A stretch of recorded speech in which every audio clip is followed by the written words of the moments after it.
Spider-Man is back! Welcome to WatchMojo.com, and today we're counting down our picks for the top 10 things Spider-Man Homecoming got right. Before we begin, we publish new videos every day, so be sure to subscribe for more great content. For this list, we're looking at various aspects of the movie that helped to make it such a huge hit among critics and audiences alike. Hey, could you hold this for a second? Thanks. Hey, is this anybody's bike? Number 10, the comedic tone. Hey, buddy. Shouldn't steal cars is bad. It's my car, dumbass! While it's true that the Marvel movies aren't particularly dark, Spider-Man Homecoming embraced a comedic tone that was totally unique. This movie remained hilarious throughout, whether the humor was coming from goofy slapstick, funny Spider-Man-based moments, or 80s movie references. Thank you. It was a comedy through and through, and it was an enormously refreshing change of tone for those of us who are beginning to feel a little burnt out on the whole superhero thing. As you know, we made it out alive, and that's the important thing. I couldn't bear to lose a student on a school trip. Not again. Number 9, it's integrated into the MCU. Do you know him too? Yeah, we met. I stole his shield. Two things make this aspect of the movie so interesting. For one, the integration means that we're finally allowed to feel as if Spider-Man is part of this huge cinematic world that Marvel has created. Various characters, like Captain America, pop up for quick little cameos, and obviously, Peter interacts with Tony Stark on a semi-regular basis. But what also makes this so great is that it isn't distracting. Spider-Man Homecoming is still very much a Spider-Man movie. The integration makes it feel like part of a much larger world, yet it still adheres to its own standalone story. It's a win-win for fans. I was wrong about you.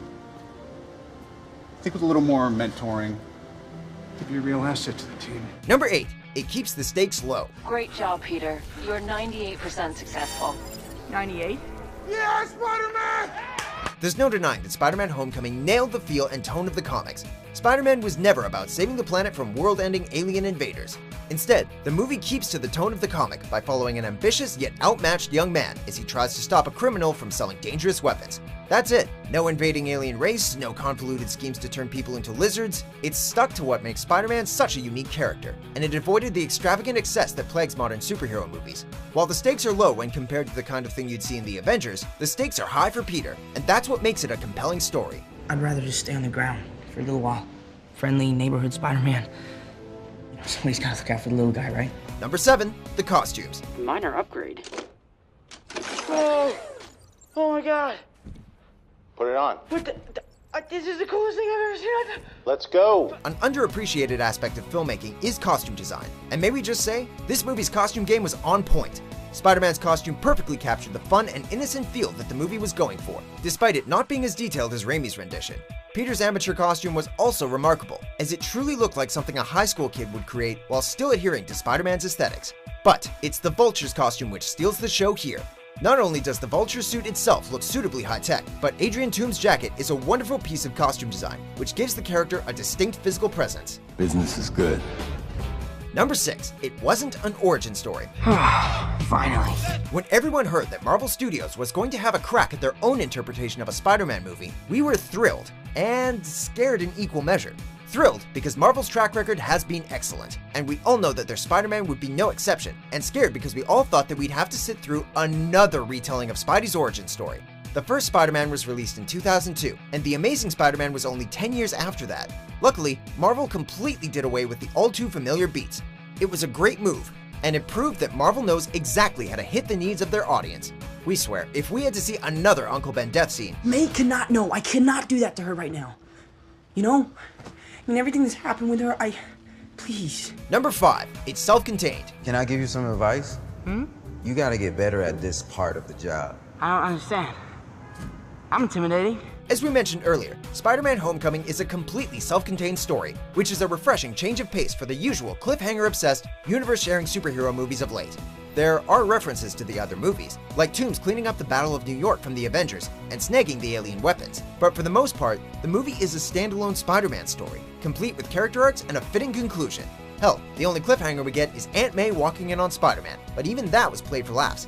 It's nice to see a superhero movie that isn't bogged down by having to set up a big crossover.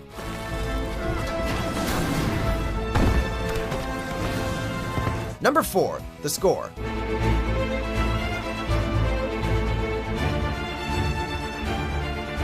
A superhero movie would not be complete without an epic score.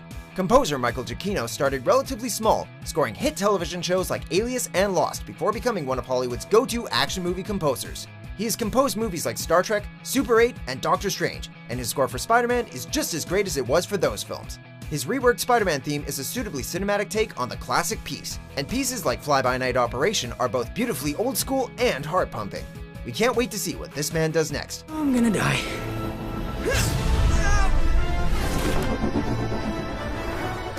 Number 3, Tom Holland. I've met him, yeah, a couple times, but it's, through the Stark internship. Kudos to the casting director, because these kids, and especially Tom Holland, are truly amazing. While a lot of people have a soft spot for Tobey Maguire, others think that he wasn't young and awkward enough. Andrew Garfield's fine, but wasn't given much to work with. Holland absolutely nails everything that makes Spider-Man so endearing and relatable.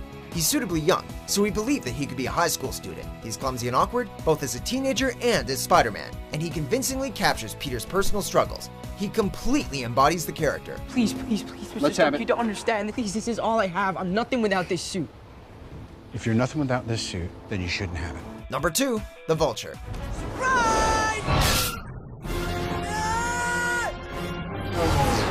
What the hell?